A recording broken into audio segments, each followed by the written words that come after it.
नमस्कार दोस्तों, स्वागत है आप सबका एक बार फिर से हमारे YouTube चैनल पर।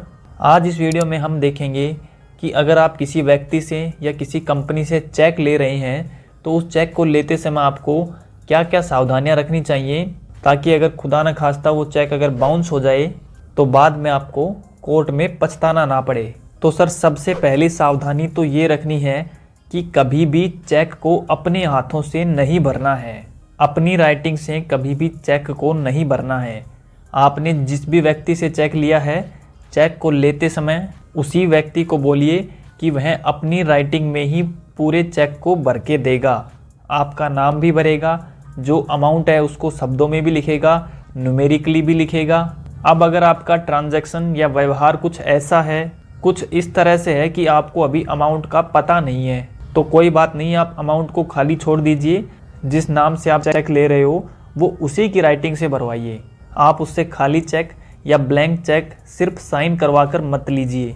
दूसरी चीज़ आपको ये ध्यान में रखनी है कि जब भी आप किसी व्यक्ति से चेक लें या किसी कंपनी से चेक लें तो उस चेक के पीछे आप ये ज़रूर मेंशन करवाइए कि ये चेक आपको किस उद्देश्य के लिए दिया जा रहा है, किस पर्पज़ के लिए दिया जा रहा है। अगर आपने कोई लोन दिया था, लोन की रीपेमेंट हो रही है, तो उस पर लिखिए पीछे towards repayment of friendly loan.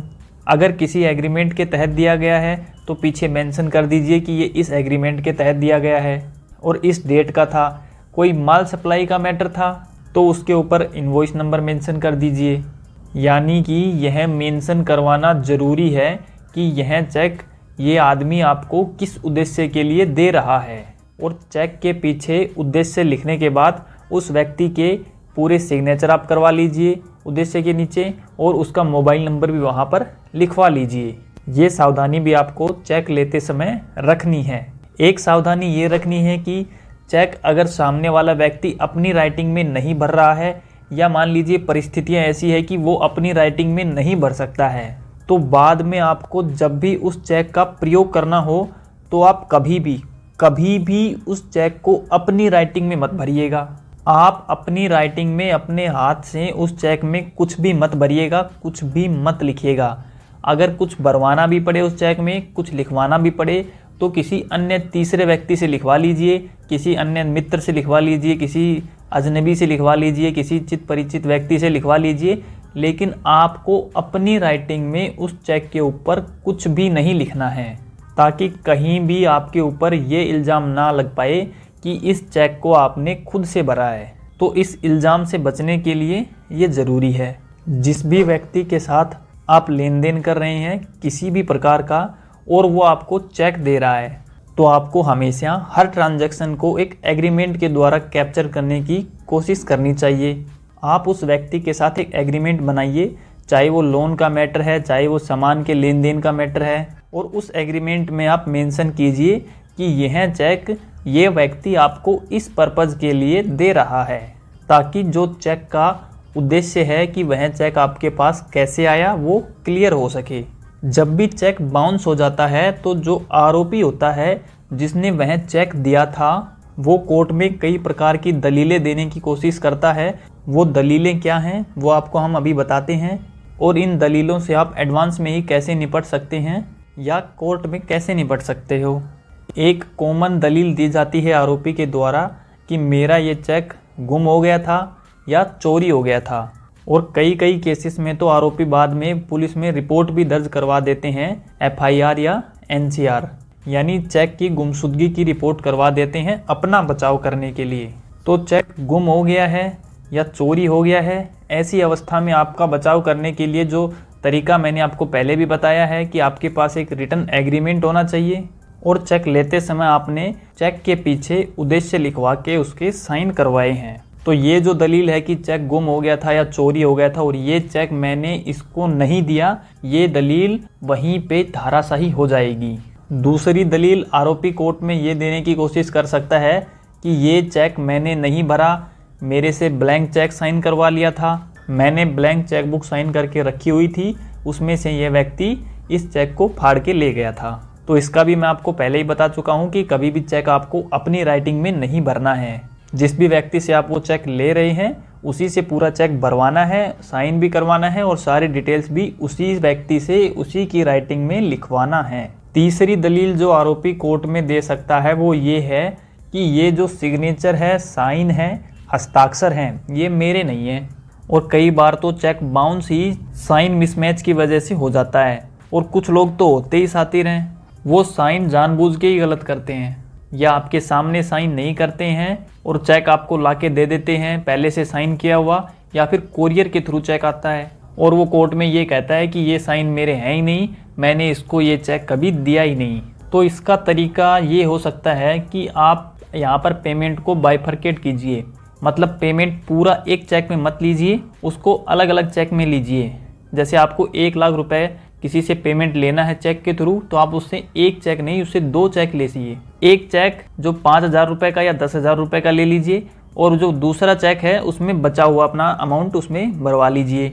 और जो 5,000 रुपये वाला चेक है उसको आप अभी बैंक में प्रेजेंट कीजिए। अगर वो चेक ओनर हो गया तो इसका मतलब उसके साइन भी सही हैं, साइन मैच भी हो रहे हैं और उसने गलत साइन नहीं किए हैं और ये अकाउंट भी चालू है जिस अकाउंट का उसने चेक आपको दिया है। अब हो सकता है कि ये तरीका हर जगह एप्लीकेबल ना हो, क्योंकि बहुत से लोग आपको मानेंगे नहीं 2 चेक देने के लिए, वो एक ही चेक में पूरा का पूरा अमाउंट आपको देंगे। तो इसके लिए आपको क्या करना है, जो दूसरा तरीका मैं बता रहा हूँ कि जिस भी व्यक्ति से आप चेक ले रहे हैं उस चेक के साथ में उसका एक फोटो और साइन वाला आईडी का भी फोटोकॉपी ले लीजिए। और पैन कार्ड एक ऐसी आईडी है जिसके ऊपर फोटो भी रहता है और उसके ऊपर साइन भी रहता है। और अब जो साइन पैन कार्ड पे है अगर वही साइन चेक पे है तो आप तसल्ली कर सकते हैं कि ये साइन ठीक है। परंतु कुछ लोग यहाँ पर क्या करेंगे कि पैन कार्ड पे अपना साइन अलग करेंगे और बैंक अकाउंट में अपना साइन अलग करेंगे। तो ये भी पूरी तरह से कंट्रोल्ड मेथड तो नहीं है ये चेक करने का कि ये साइन उसी व्यक्ति की हैं या नहीं हैं। आप इससे बस टैली कर सकते हो। अदरवाइज जो दूसरा तरीका मैंने बताया, आपको दूसरा चेक लेना चाहिए, वही आप अपनाने की कोशिश कीजिएगा। एक दलील आरोपी कोर्ट में देते हैं कि ये जो चेक जो बाउंस है जिसके ऊपर केस चल रहा है, इसकी पेमेंट मैं पहले ही स्टॉप करा चुका था या ये अकाउंट तो उससे पहले ही बंद हो चुका था। देखिए, उसने पेमेंट स्टॉप करा दी या नहीं कराई उसका आपको पता नहीं चलेगा।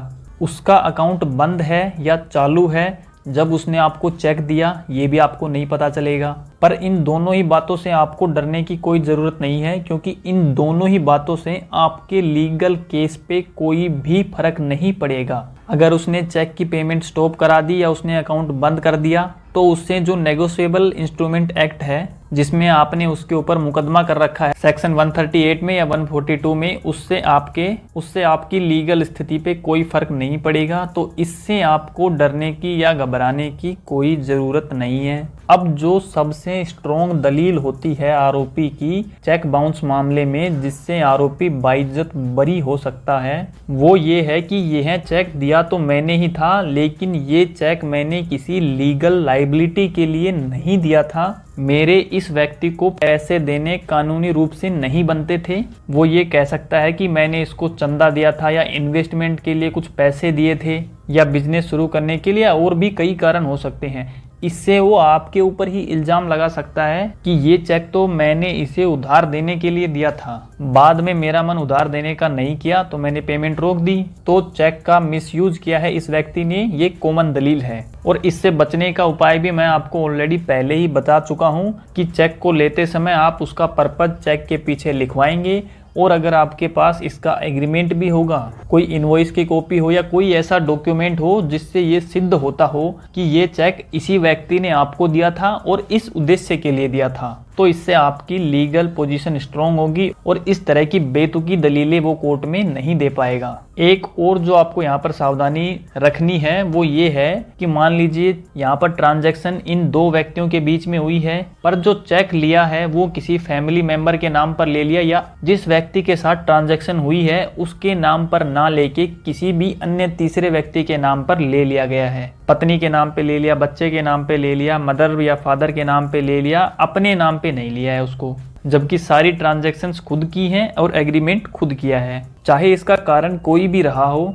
लेकिन यहाँ पर हमारा जो सजेशन है वो ये रहेगा कि पहली बात तो आप किसी भी बुजुर्ग व्यक्ति के नाम पर वो चेक ना भरें, क्योंकि अगर कल को कोई भी कोर्ट का मामला होगा तो उनको भी कोर्ट जाना पड़ेगा और परेशानी होगी। और अगर परेशानी वाली बात को आप कुछ समय के लिए साइड में भी रख दें तो कोर्ट में ये सिद्ध करना कि जिस व्यक्ति के नाम से आपने ये चेक भर के बाउंस करवाया है उसका जिस व्यक्ति ने चेक दिया है उसके बीच में क्या लेन देन हुआ, ये सिद्ध करना फिर आपके लिए मुश्किल हो जाएगा। या फिर आपको ऐसा करना है कि आपको चेक मान लीजिए पत्नी के नाम पे लेना है तो उसको प्लानिंग भी ऐसे ही करनी पड़ेगी कि फिर एग्रीमेंट भी पत्नी के नाम से ही बनवाना पड़ेगा, एग्रीमेंट पे साइन भी पत्नी के ही करने पड़ेंगे, सब कुछ पत्नी के नाम से ही है। फिर अगर पत्नी के नाम से चेक है तो फिर सब ठीक है। लेकिन यदि आपने ट्रांजैक्शन करी, अपने अकाउंट से पैसे दिए, अपने नाम पे बिल लिया और चेक किसी और के नाम पे ले लिया, बिल अपने नाम पे दिया है और चेक किसी और के नाम पे ले लिया है, तो फिर कहानी उलझ जाएगी। तो जिस व्यक्ति के नाम से ट्रांजैक्शंस की गई हैं उसी व्यक्ति के नाम से चेक लीजिए, या फिर उसी फर्म के नाम पर चेक लीजिए। किसी अन्य फर्म का नाम वहां पर चेक में भर के नहीं डालना है, ना ही किसी अन्य नाम से चेक लेना है। बहुत केसेस में ऐसा भी देखने को मिला है कि दो व्यक्तियों के बीच में ट्रांजैक्शन हुई, चेक बाउंस हो गया और अब लीगल नोटिस भेजना है, लेकिन अब आपके पास लीगल नोटिस भेजने के लिए आरोपी के घर का पता है ही नहीं। अब नोटिस जाएगा कहाँ पे?